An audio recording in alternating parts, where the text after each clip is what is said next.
Karena mau teman seberapa banyak pun, mau kamu nganggap dia teman kamu, dia belum tentu akan nganggap kamu temennya.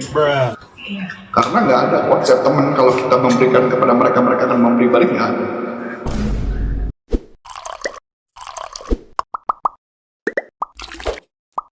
Sebelum Anda lanjut nonton video ini, silakan Anda subscribe, like, dan share kepada teman-teman Anda sehingga channel ini bisa bertumbuh. Halo Naviers, balik lagi sama aku Aulia di YouTube channel Coach Antoni Syarif yang akan membahas seputar ilmu NLP dalam bisnis.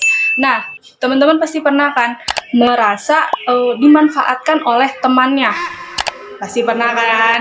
Bahkan kalau misalkan kita cerita, malah dianya terasa cuek atau bahkan nggak empati sama kita. Tapi kalau misalkan mereka bercerita keluh kesah kehidupannya, kita merasa lebih empati, ingin membantu. Nah, penasaran kan gimana sih kita keluar dari zona itu? Yuk langsung aja kita bahas dengan Coach Arif. Halo Coach. Ya gini Coach, pasti kan kalau misalkan di dalam dunia kerja gitu kan pasti teman-temannya tuh banyak banget curhatan terkait kehidupan ya Coach ya. Nah, ini ada yang menarik dari salah satu teman, itu dia tuh mau keluar dari hubungan pertemanan toksik gitu Coach, karena dilihat-lihat dia merasa dimanfaatkan gitu. Nah, dia tuh ngerasa kok kayak saya nganggap dia teman tapi dia kayak nggak nganggap saya teman gitu Coach. Nah, itu gimana Coach? Jawaban saya adalah bahwa yang namanya hidup di dunia ini, kalau menurut saya ya, nggak ada teman sejati. Teman sejati itu hanya terjadi ketika lu belum menikah.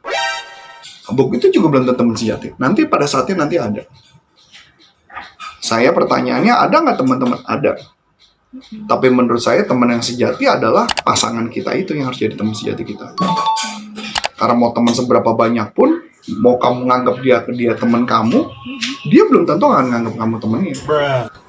Karena nggak ada konsep teman kalau kita memberikan kepada mereka, mereka akan memberi balik, nggak ada. Tidak ada, menurut saya tidak ada. Menurut saya loh ya, orang mungkin boleh berbeda pendapat, silakan. Tapi menurut saya, bahkan kita ngelihat dari gampang adalah, bahkan kayak politik aja lah, yang hari ini teman, besok musuhan. Besok musuhan tergantung siapa, kepentingan siapa. Kalau saya ngeliatnya gitu. Nah, saya cerita sedikit tentang kisah salah satu orang. Jadi ada dua orang wanita, teman sejak zaman kuliah, dan satu wanita ini itu suka mendominasi ke wanita yang lain. Dia mendominasi temennya. Jadi kalau dia mau pergi kemana-mana, dia akan maksa ngajak. Oh, kamu harus ikut. Pokoknya nemenin kemana-mana. Dan waktu itu ketika wanita itu ketemu dengan saya mengatakan, bisnis nggak bagus ya. Karena kayak kamu dikontrol.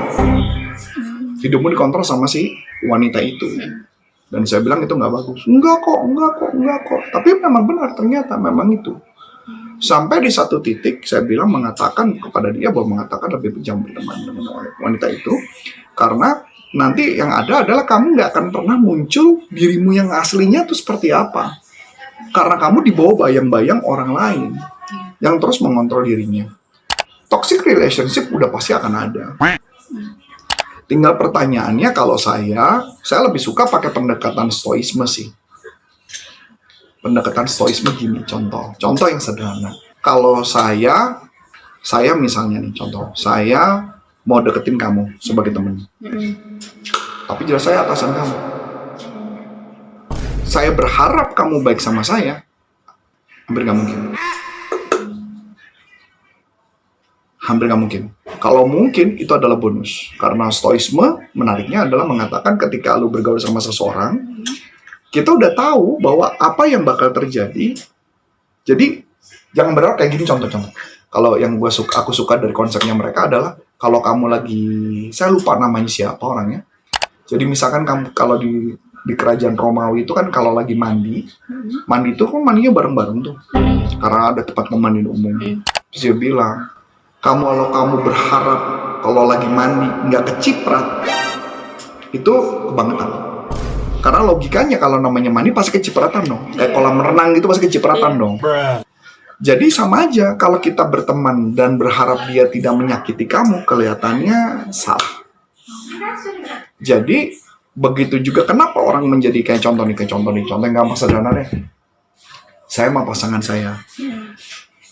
Yang namanya pasangan pasti ada kejadian, pasti ada masalah. Berharap pasangan tidak menyakiti kita kemungkinan kecil loh. Karena bisa saja dia kepleset ngomong atau saya yang kepleset ngomong. Itu kalau mau tetap sehat loh ya kondisinya. Atau contoh saya yang tadi saya bilang, saya mau berteman sama kamu tapi berharap kamu baik sama saya. Kelihatannya berat. Karena kamu posisinya tetap gimana pun bawaan saya. Tapi kalau kamu bisa baik sama saya, hebat. Betul dong? Iya. Ya dong? Nah, contoh, saya kenal sama Adi udah lama. Gimana pun saya ngobrol sama dia, tetap aja dia ngebatasin diri sama saya. Apakah bisa terbuka? Enggak. Itu kan keputusan mereka. Jadi kalaupun mereka terbuka, itu artinya karena ya bonus. Jadi anggap bonus. Jadi jangan kita kecewa dulu gitu loh. Jangan kita kecewa. Sama aja kayak gini nih, contoh. Saya iseng deh, ini saya beli jam nih. Jam ini penampilannya bagus. Saya beli nih jam nih. Mereknya menurut saya nggak jelas. Lah kalau saya berharap jam ini bagus, dalamnya kelihatannya kebangetan. Karena udah pasti ini jam pasti nggak bagus. Secara harga nggak mungkin kualitasnya sebagus itu. Dan benar memang. Walaupun secara spesifikasi dia ngebohong. Iya. Dia nyebut spesifikasinya baterai bisa seminggu, kagak 1 hari habis. Jadi maksud saya artinya ketika kita membeli barang tertentu, walaupun sudah ada spesifikasi, harga akan tetap berbicara. Jadi kamu berharap dapat harga barang bagus dengan spesifikasi murah, lupakan. Itu ibaratnya harapan. Orang kecewa karena ketika lu berharap dan tidak terjadi, maka orang kecewa. Ya dong, kalau lu berharap kemudian kejadian, ya memang itu sesuai harapan. Lebih baik makanya dari awal kalau saya lebih baik tidak berharap apa. Ibaratnya kayak kalau misalkan di agama Berteman ya saya, berteman aja. kalau misalkan di agama saya kan pasti kayak jangan berharap lebih kepada manusia. Jangankan berharap lebih, berharap saja udah enggak. Jangan lebih, berharap aja udah enggak gitu loh. Ya dong. Iya. Berharap kamu disayang, aduh ntar dulu deh. Berharap kamu diperhatikan, ntar dulu lah mikirin. Berharap kamu sempurna, udah ntar dulu lah. Sampai oke? Kalau berharap, makanya lebih baik melihat realnya seperti apa, realnya seperti itu yang saya pegang. Kalau dia bisa melakukan lebih, itu bonus.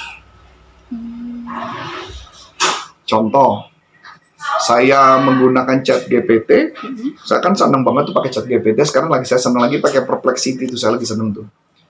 Nah, itu ketika lagi pakai chat GPT, saya bisa menggunakan chat GPT seperti maunya saya. Bahkan saya menganggap chat GPT itu asisten saya. Kenapa saya bilang gitu? Kalau saya ngomong ke asisten saya A, itu asisten saya ngerjain bisa seminggu 2 minggu loh baru selesai. Chat GPT nggak loh, sekian detik loh, sekian menit malah untuk mengerjakan untuk saya. Terus jadi artinya buat saya harus memahami chat GPT tersebut. Nah, ketika saya mau mengajarkan kepada kamu, ketika memberikan perintah, kalau saya berharap kamu udah mengerti seperti saya, kelihatannya kebangetan. Kenapa? Karena belum belajar. Karena kan setiap orang punya keris masing-masing. Tapi ternyata kamu canggih banget. Bisa mencari chat GPT jauh lebih hebat daripada saya. Itu bonus. Kekecewaan terjadi karena kenapa? Saya berharap kamu hebat. Kenyataan gak hebat, saya kecewa. Abis itu nanti ada cerita kan dia. Ceritanya apa? Bos saya mengharapkan saya lebih sayang padahal gak bisa. Nangis kan jadi kan gitu kan. Bener gak? Itu yang makanya kesel banget terjadi. Itu aja mungkin. Daripada nanti lagi saya khotbah. Nah, teman-teman, mungkin segitu dulu nih pesan dari Coach Arif. Dari Tuh kan teman-teman udah jadi pesan kan? Kan udah jadi pesan kan di pesan orang tua kepada anak gitu kan. Pasti biar salah milih kan ya coach ya. Nah, mungkin dari teman-teman kalau ada pertanyaan boleh langsung tulis di kolom komentar ya. Cukup sekian dari aku Aulia. Dan akhir kata saya Coach Antoni Sarif mengucapkan terima kasih, sukses buat Anda dan sampai jumpa. NLP for Business Untuk Indonesia. Bye-bye.